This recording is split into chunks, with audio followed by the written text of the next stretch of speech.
સમાચારમાં આગળ વાત વડોદરામાં વાસણા બ્રિજનો વિરોધ યથાવત છે। સ્થાનિક નાગરિકો વેપારીઓએ બ્રિજને લઈને વિરોધ નોંધાવ્યો છે। બ્રિજના વિરોધમાં સીએમ અને ગૃહ રાજ્યમંત્રીને લેટર લખ્યું છે। સ્થાનિકોએ 800 જેટલા લેટર લખીને રજૂઆત કરી છે। કોર્પોરેશને બ્રિજની ડિઝાઇન બદલી નાખી હોવાનો આરોપ લગાવ્યો। આ સાથે જ સીએસઆઈઆર રિપોર્ટ પ્રમાણે બ્રિજ બનાવવામાં નથી આવતો તેવો પણ સ્થાનિકોએ આરોપ લગાવ્યો છે। સીએસઆઈઆર દ્વારા ફરીથી બ્રિજ માટે સર્વે કરવાની માંગ કરી છે। નાગરિકોએ કહ્યું કે બ્રિજની જરૂર નથી, માત્ર રસ્તા પહોળા કરો તોય સારું।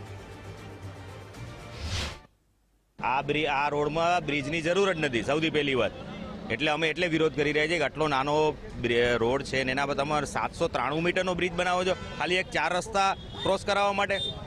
તમે એવું કહો છો કે ફર્ધર ઇઝ માટે તમે બ્રિજ બનાવી રહ્યા છો, તો તમને ખાલી રાણેશ્વર ચોકડીમાં જ આખો વિસ્તાર આવીને જામ થઈ જાય છે। આટલો જ બ્રિજ બનાવો છે તો સાહેબ આખો વિસ્તાર મોટો છે તો બનાવો ને 4 કિલોમીટરનો બ્રિજ બનાવો રેકોર્ડ।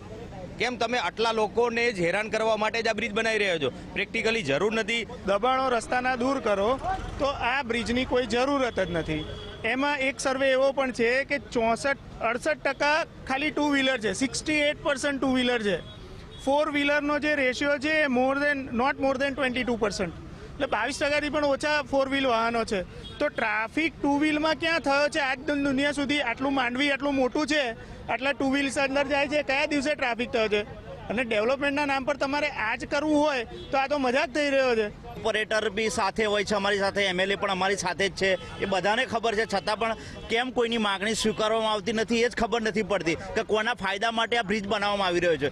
કે જો હવે તમે અમારી સાથે આ કામ તાત્કાલિક ધોરણે બંધ નહીં કરાવો તો આગામી દિવસોમાં આક્રમક વલણ અપનાવીને અમે આક્રમક આશ્ચર્યજનક કાર્યક્રમો આપીશું। ત્યાર પછી આ જવાબદારી કોર્પોરેશનની અને કમિશનરની રહેશે।